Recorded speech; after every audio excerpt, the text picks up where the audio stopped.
tan iyo markii uu soo gaaray magaalada Dhuusamareeb ee xarunta dowlad goboleedka Galmudug madaxweynaha dowladda federaalka Soomaaliya Maxamed Cabdullaahi Farmaajo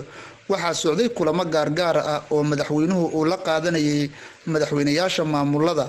waxaana kulankii ugu muhiimsanaa uu ahaa midkii dhacay maantay ee dhaxmaray madaxweynaha dowlad goboleedka Jubbaland Axmed Maxamed Islaan Axmed Madoobe iyo madaxweynaha dowladda federaalka Maxamed Cabdullaahi Farmaajo oo horay khilaaf xoogan uu uga dhaxeeyay kadib doorashadii Axmed Madoobe oo dowladdu ay ka biyadiiday hase ahaatee kulanka maantay dhaxmaray Axmed Madoobe iyo Farmaajo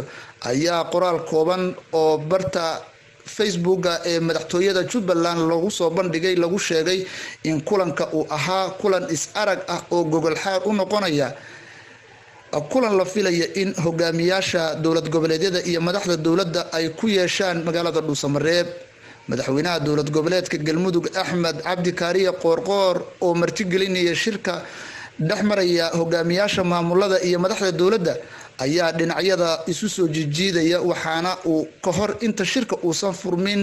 dadaal ugu jira sidii dib loogu xalin lahaa khilaafka dowladda federaalka iyo dowlad goboleedyada gaar ahaan Jubbaland iyo Puntland magaalada Dhuusamareeb oo xarun u ah dowlad goboleedka Galmudug waxaa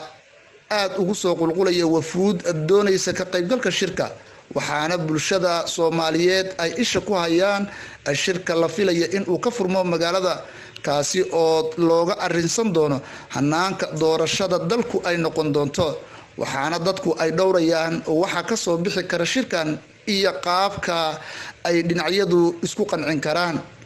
amniga magaalada ayaa aad loo adkeeyay mana jira dhaqdhaqaaq xoogan oo magaalada ka socda